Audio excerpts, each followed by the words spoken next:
తిరుమల తిరుపతి దేవస్థానంలో టీటీడీ ఉద్యోగి జగన్ పైన టీటీడీ ఈవో ధర్మారెడ్డి పైన తన కోపాన్ని వెళ్లగక్కాడు. శాపనార్థాలు పెట్టాడు. తన బాధని వెళ్లగక్కున్నాడు. భారతదేశంతో పాటు ఆంధ్రప్రదేశ్ రాష్ట్ర రాజకీయాలలో ఒక పెను తుఫాన్ ప్రారంభమైంది. ప్రజలంతా కూడా ఈరోజు భారతదేశం ప్రపంచ దేశాలతో అగ్రగామిగా పోటీ పడాలని చెప్పని ఆడ ఎన్డీఏ కూటమికి, అదేవిధంగా ఆంధ్రప్రదేశ్ లో ఏదైతే ఈ రాక్షస పరిపాలన, ఈ అవినీతి పరిపాలన పూర్తిగా పెకలించాలని చెప్పని కసిగా ఓట్లేశారండి. ప్రజలంతా కూడా కుల మతాలకు అతీతంగా, ప్రాంతాలకు అతీతంగా ఈ దుర్మార్గమైనటువంటి పరిపాలన ఈ రాష్ట్రంలో ఉండకూడదని చెప్పని చిత్తుగా ఓడించారు. అంటే నిజంగా వైఎస్ఆర్ కాంగ్రెస్ పార్టీకి ఇది చెంపపెట్టు లాంటిది. ముఖ్యంగా తిరుపతి పవిత్ర పుణ్యక్షేత్రం శ్రీ వెంకటేశ్వర స్వామి పాదాల చెంత ఉన్న మేమంతా కూడా పదే హెచ్చరించాం ఈ రాష్ట్ర ప్రభుత్వాన్ని. అయ్యా జగన్మోహన్ రెడ్డి, వెంకటేశ్వర స్వామి జోలికి రావద్దు, వెంకటేశ్వర స్వామితో చెలగాటం ఆడద్దు, ఆయన డబ్బుని తాకద్దు, నిప్పుతో చెలగాటం అగ్గిని తాకినట్లే అని చెప్పి హెచ్చరిస్తే అధికార బలంతో, అహంకారంతో కళ్ళు నెత్తికెక్కి ఈడ ఒక అధర్మారెడ్డి, ఒక నీచుడు, ఒక ధర్మారెడ్డిని తీసుకొచ్చి నువ్వు కొండ మీద మూడోసారి కూర్చోబెట్టి వెంకటేశ్వర స్వామికే పంగనామాలు పెట్టాలనుకుంటావా? ఈ రోజు నీ చరిత్ర వైఎస్ఆర్ కాంగ్రెస్ పార్టీ శాశ్వతంగా భూస్థాపితం చేసేశాడు వెంకటేశ్వర స్వామి.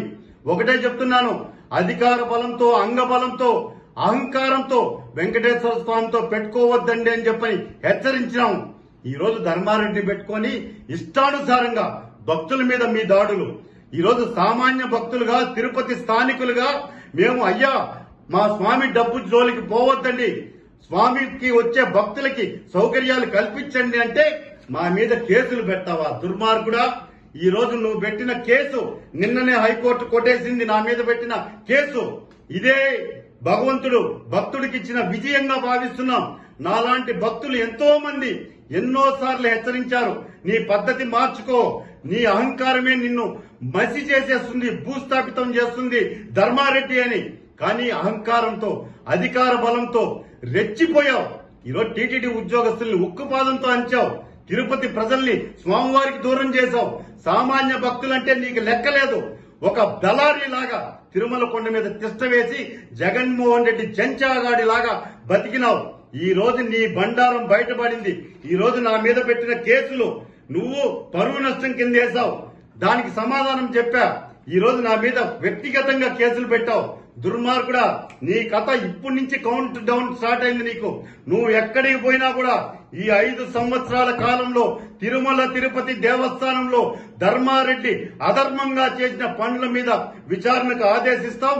నువ్వు ఎక్కడ దాక్కున్నా కూడా నీకు చెంచల్ కూడా జైల్లో చెప్పకూడదు వినిపించే గతి దగ్గరలోనే ఉంది. అది నేను చెప్పడం కాదు, సాక్షాత్ వెంకటేశ్వర స్వామి నీకు ఇప్పటికే చెంప చెల్లుమనిపించాడు. ఈ రోజు వస్తున్నటువంటి ఫలితాలతో నీకు చివరిగా పూర్తిగా భక్తులంతా కూడా తిరగబడి గుడ్డలిప్పి కొట్టే రోజులు అతి త్వరలోనే ఉన్నాయి. ఎక్కడికి తప్పించుకోలేవు ధర్మారెడ్డి, నీకు అంతం కాదు ఇది. నీ కథ ఇప్పుడు ప్రారంభమైంది, కాసుకో అని చెప్పి ఒక శ్రీవారి భక్తుడిగా, వెంకటేశ్వర స్వామిని మనస్ఫూర్తిగా కొలిచే ఒక సామాన్య భక్తుడిగా నీ అంతం కాదు, నీకు పతనం ప్రారంభమైంది.